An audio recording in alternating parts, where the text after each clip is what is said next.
Powered by the Montana Television Network. This is Montana This Morning from Montana's news leader.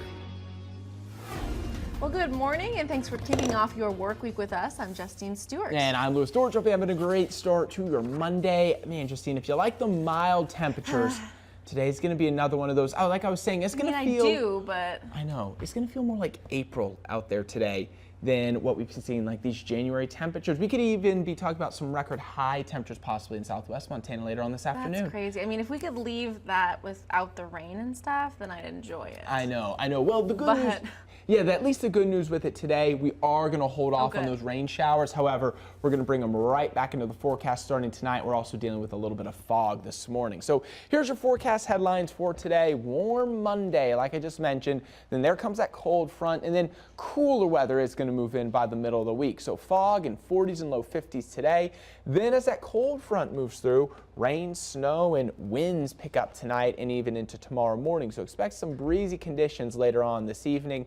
And then cooler and active weather by the middle of the week with highs dropping back down into the 20s and lower 30s.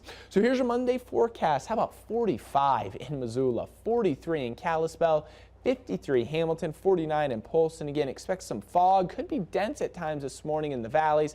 Then we'll start to clear it out slowly with mostly cloudy to cloudy skies this afternoon.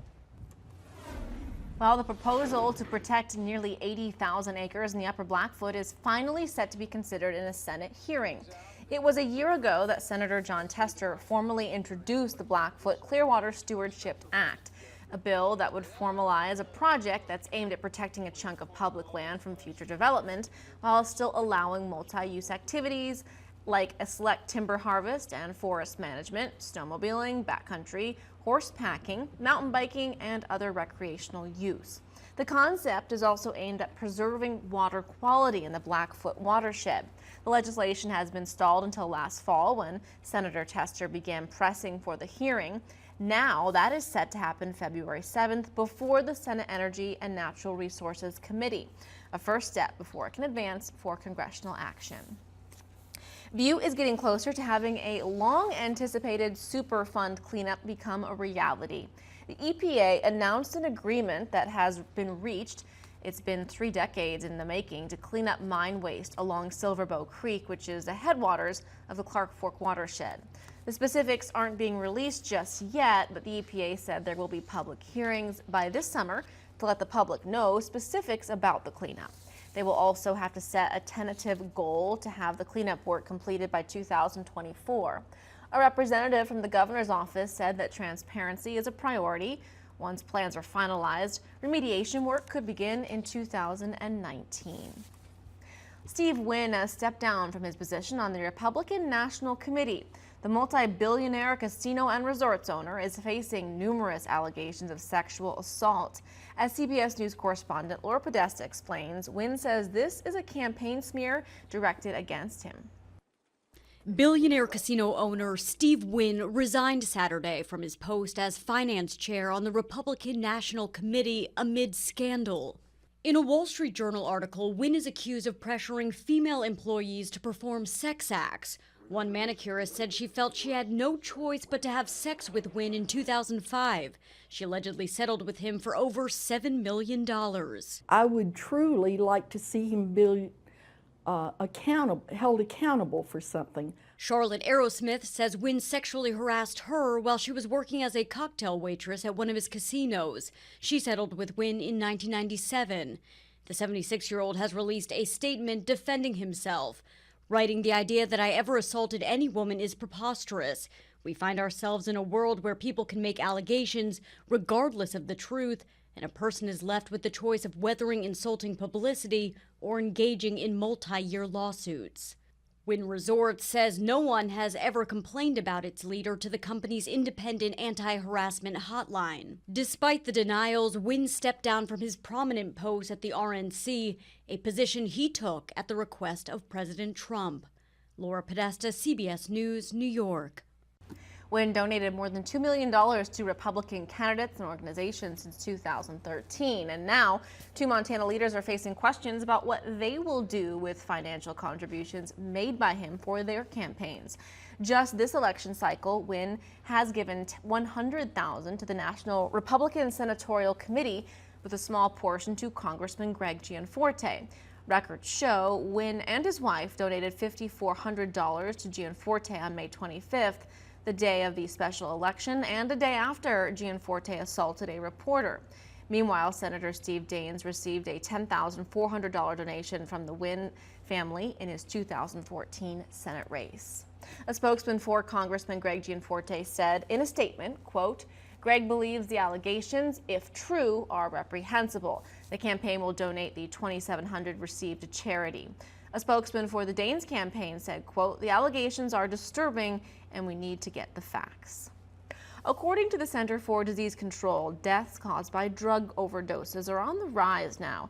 MTN's Morgan Davies goes on special assignment, taking a look at the rise of overdose deaths here in Montana and what law enforcement believes could be the cause of this upward trend. It is approximately 50 times more powerful than heroin. Fentanyl, a prescription drug mostly used to treat cancer patients in their final stages.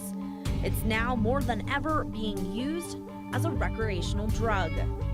Fentanyl's been present around here for a long time in various forms, but the unknown substances and unfortunately the accessibility to it really increased as of last summer. So just how easy is it to get your hands on fentanyl? Well, I'm actually on a popular social media website and I found email addresses, different links to actually purchase all different types of fentanyl products. It's very tricky to determine where the fentanyl is coming from.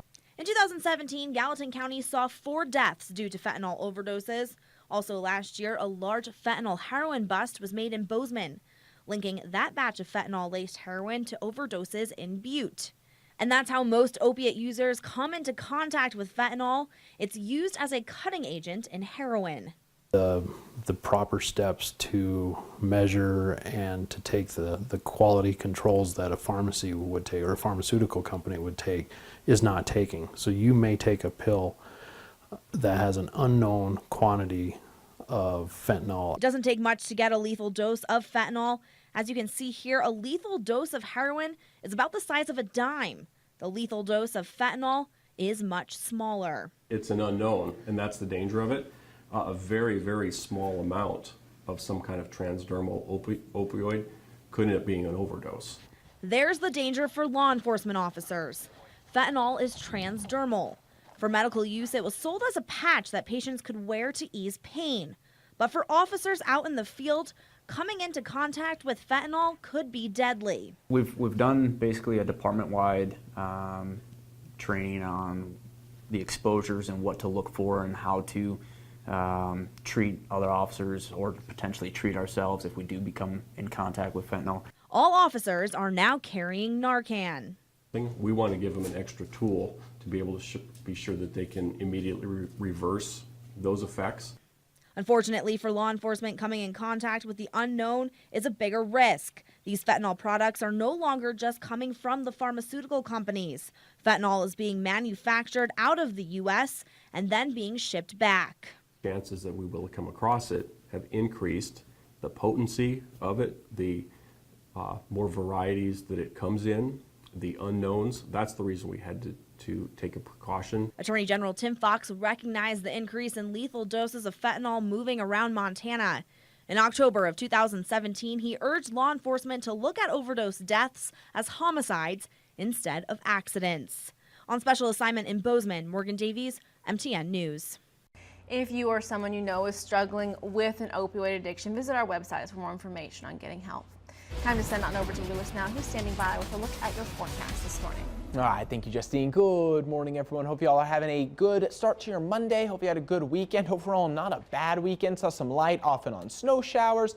And this sort of activity is going to continue as we move throughout. Well, we're going to get a break from it today, but then continue as we start tomorrow and through the rest of the week. But how about this great photo in Missoula sent into us by Jardy? Beautiful day yesterday. If you like the snow and the clouds, which However, for me personally, I don't mind those days at all. So Jardy, thank you so much for this picture here. And then another nice one sent in to us by Colleen down in Hamilton. Had the clouds and then nice herd of elk there. So Colleen, thank you for this one. Everyone, thanks for those pictures. Keep them coming because I love seeing them each and every morning. Quick look at our temperatures. 29 in Missoula right now, 31 in Sula. We're at 40 in Polson, 31 Kalispell, 30 Seeley Lake, 42 in Phillipsburg. We're at 33 in Troy and Thompson Falls. So we are dealing with a little bit of fog in some areas, and we're going to continue to see some dense fog throughout the morning time. So right now, less than a mile of visibility in Missoula, less than a mile of visibility in Kalispell. Again, this will be during the morning, and then we will start to clear it out with cloudy to mostly cloudy skies by this afternoon. So let's go ahead and take a look at your Hamilton hour-by-hour forecast. The backdrop, this great photo sent in to us by Shiloh. Shiloh, thank you so much for this great picture here.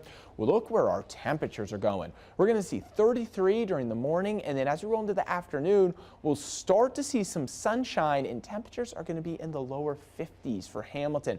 Kalispell hour-by-hour forecast, great backdrop photo by Jason. We're going to see 33 in the morning, 36 by 10 a.m. with cloudy skies, mostly cloudy skies this afternoon with a high of right around 43 degrees. Then tonight, this is when the cold front's going to move through. So the winds are going to pick up, and we're going to start to see a rain-snow mix move in for the valleys, and then that's going to slide into west central and southwest Montana very early tomorrow morning. However, once again, most of the snow will be in the mountains with very little expected in the valleys. After today, active weather moves in with cooler temperatures rolling in by Wednesday and Thursday, with highs dropping into the lower 30s. Kalispell will see 43 today, 40 on Tuesday, then 33 Wednesday, 31 by Thursday. In Hamilton, 53 today, 41 on Tuesday, then temperatures drop back closer to normal by Wednesday and Thursday. 50s, that's insane. 50. The record for Hamilton today is 55 degrees. Oh, so we okay. could get close to that,